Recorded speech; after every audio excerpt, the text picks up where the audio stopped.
What's going on, everyone? Data report here for the Saturday evening update on the major nor'easter that is going to impact the Northeast. First off, if you are new to this channel, hit the subscribe button down below so you can be notified of my future videos. Alrighty, let's get into this, shall we? Here's our first system right here. Here's our energy that is coming out of the Dakotas. There's still blizzard warnings up for the Dakotas. This energy is going to continue pushing east and southeast. We also have more energy that is back across here in the Four Corners region. This energy is going to continue south and east, and eventually they will join up off the Atlantic coast and form a major nor'easter for portions of New England. Let's take a look at the hazards map this evening. Not much has changed in a majority of the country. However, there are big changes you see now up in the Northeast where winter storm watches are now up.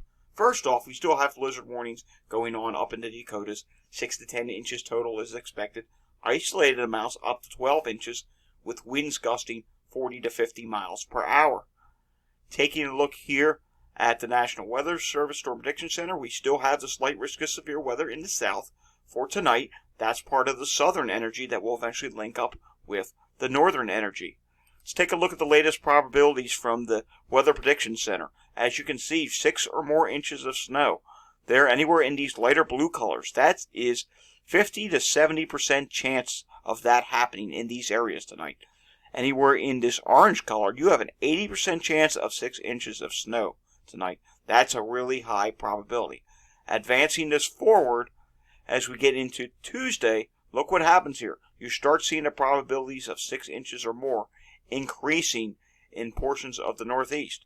And watch what happens as we get into Tuesday afternoon and Tuesday evening. You can see here, there's a widespread area where there is the chance of 6 inches or more of snow. Look at how many areas here in upstate New York, from the Adirondacks down south and west of Albany, you have the chance of seeing 6 inches of snow. It's up to 80 to 90%. That's really impressive. However, there's two different tracks that the models are showing this evening.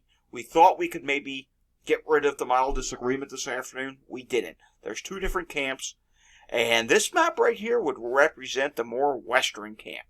There's also another more eastern solution in the model guidance now. So let's get into that. First off, I want to show you the GFS model. And here's the latest GFS run that just came in, the 18Z one. And the 18Z GFS is showing, here's the initial coastal low forming off of the South Carolina coast. Then it goes up here to the North Carolina coast, continues its journey north. We're now at Monday evening, so you do have some light rain across eastern PA. Light to steady snow is already breaking out across portions of New York. Here's the primary coastal low. Look what happens here over New York City. You have this secondary feature that tries to get going in between the energy areas. And you have this snow maximum that's going along the I-87 corridor. So you have very heavy snow Monday night going into Tuesday in this area. But watch what happens here. The primary coastal low is all the way out here way east of the coast. And you have this secondary feature that's still going here across portions of southern New England and Long Island. And you have heavy snow in western Massachusetts and northwest Connecticut. It's continuing in New York as well. But watch what happens as we go into Tuesday afternoon. Here's the primary low. It's still way east. It is much further east than we saw on the earlier run. Here's the 12Z run. Look at this. It had a heck of a snowstorm for New England. This run, warmer and east with this secondary feature. It does try to curl back northwest towards Maine and then back west again towards Boston, but this is still, again, a much different outcome than what we saw on 12Z GFS, and eventually by Wednesday evening, it does exit the coast. Here's the snowfall totals from the GFS. As I advance this here, you're going to see GFS still has a decent snowstorm for the Northeast. I mean, this is nothing to snooze over. GFS is showing isolated amounts of 15 to 20 inches in parts of New York State. It's also showing here near Boston. Look at this.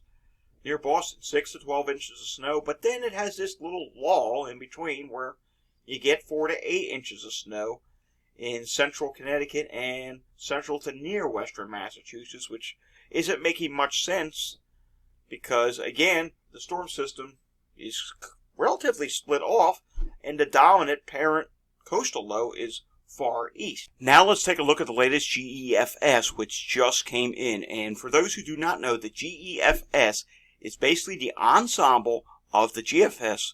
So you're taking the run of the GFS and you're running it multiple more times. It's ran over 20 more times. And this brings up kind of gives us a better idea of what might happen here. So taking a look at the GEFS, you can see the low does form over the Carolinas, and it kind of slides a bit east, like what we see on the operational GFS. And look at this here.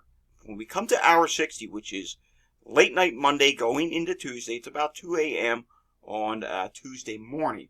You can see there's a couple members that do have a low over Long Island, and you can kind of see this lip here, where it tries to pop another low on the ensemble itself right near Long Island.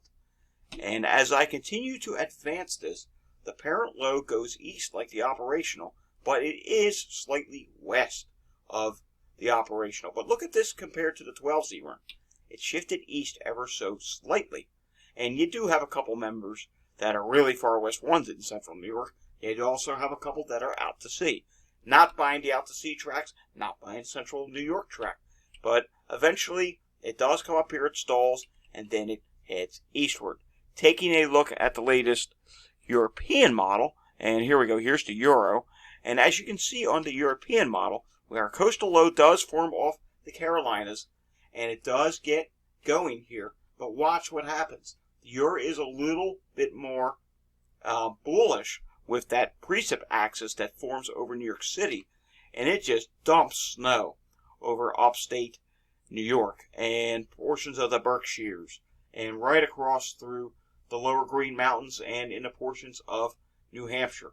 But look at this. You have the secondary low out in the ocean. This is actually called a double barrel low, and the European is showing a classic double barrel low solution.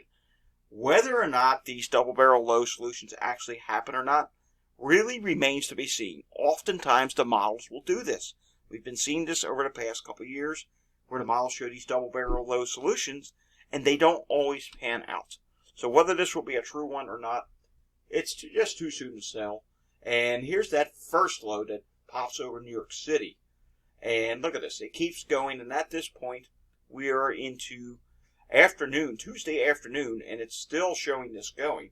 And then the parent low, the coastal system itself, actually gets up here east of the Cape and eventually backs its way, slingshots its way back into portions of Maine. So this is a very unusual solution by the European model, but it's also a much more bullish solution than what we saw on the GFS.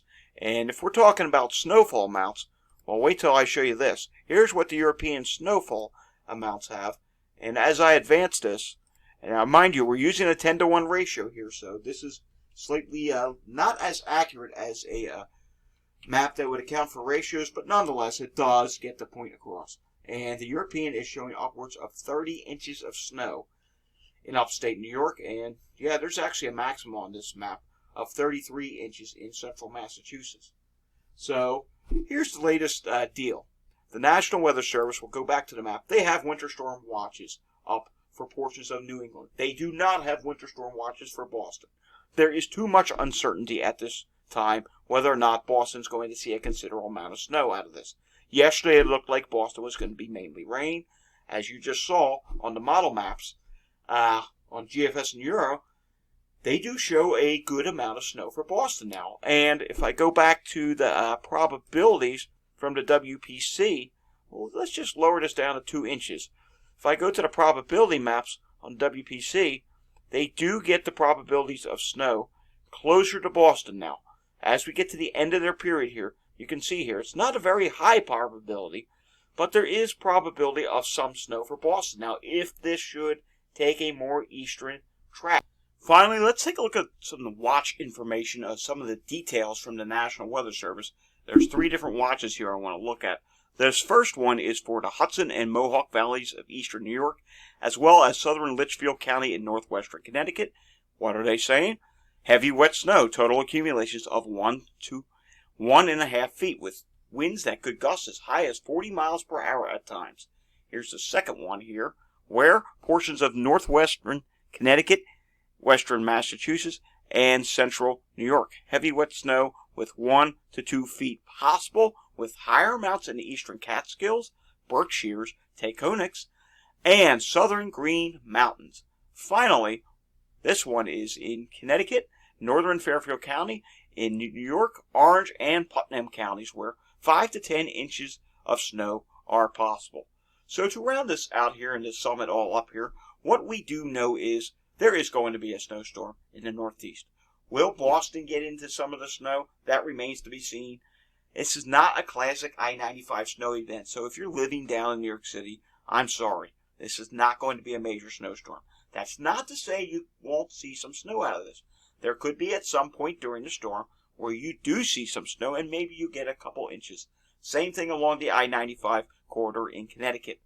And what we have to fine-tune on tomorrow is we need to figure out, are there going to be two lows? Are you going to have a low that develops down south and then another low that develops closer to the coast over Long Island or New York City? It's tough to say. Sometimes it works out that way. Sometimes it does not. Hopefully we get a better handle on that tomorrow night. And with that being said, I will have another update on this tomorrow. Until then, if you are in the path of the storm, start preparing because the winds will cause power outages and coastal flooding. Alrighty, see you next time. And if you like this video, hit the like and subscribe button down below. And see you again tomorrow. Have a great night, everyone.